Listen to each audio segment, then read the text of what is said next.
Yes, sir. Please go.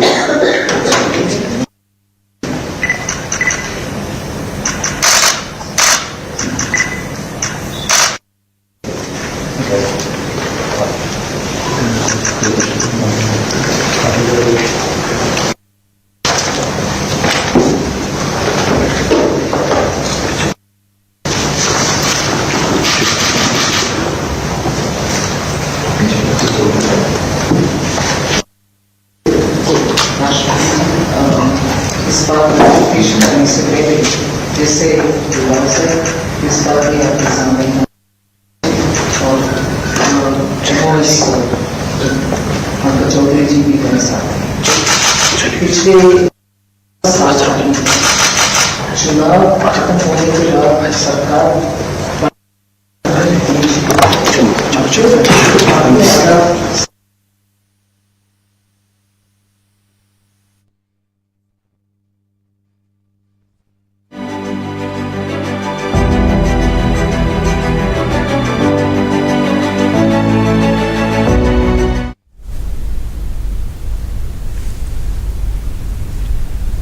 అయితే ఈ కేంద్ర బడ్జెట్లో జీహెచ్ఎంసీకి ఎంత మేర కేటాయింపులు చేస్తారనేది ప్రస్తుతం ఆసక్తిగా మారింది.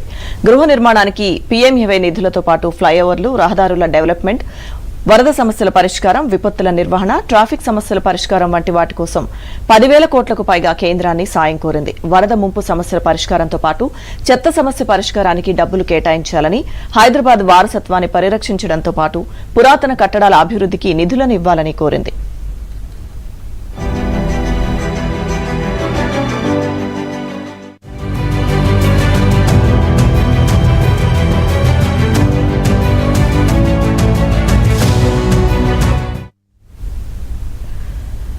కేంద్ర బడ్జెట్ మరికొద్దిసేపట్లో ఆర్థిక శాఖ మంత్రి నిర్మలా సీతారామన్ ప్రవేశపెట్టనున్న నేపథ్యంలో తెలుగు రాష్ట్రాలకు సంబంధించి ఆసక్తి నెలకొన్న పరిస్థితి. ముఖ్యంగా తెలంగాణ విషయానికి వస్తే గనక ఎటువంటి కేటాయింపులు చేస్తారన్న దానిపై తీవ్ర ఆసక్తి నెలకొంది. ఉత్కంఠగా ప్రజలంతా కూడా ఎదురు చూస్తున్న పరిస్థితి. పూర్తి సమాచారం మా తెలంగాణ బ్యూరో చీఫ్ నవీన్ అడిగి తెలుసుకుందాం. నవీన్, తెలంగాణకు సంబంధించి ఎటువంటి కేటాయింపులు ఉండే అవకాశం ఉంది నవీన్ ఈసారి బడ్జెట్ లో?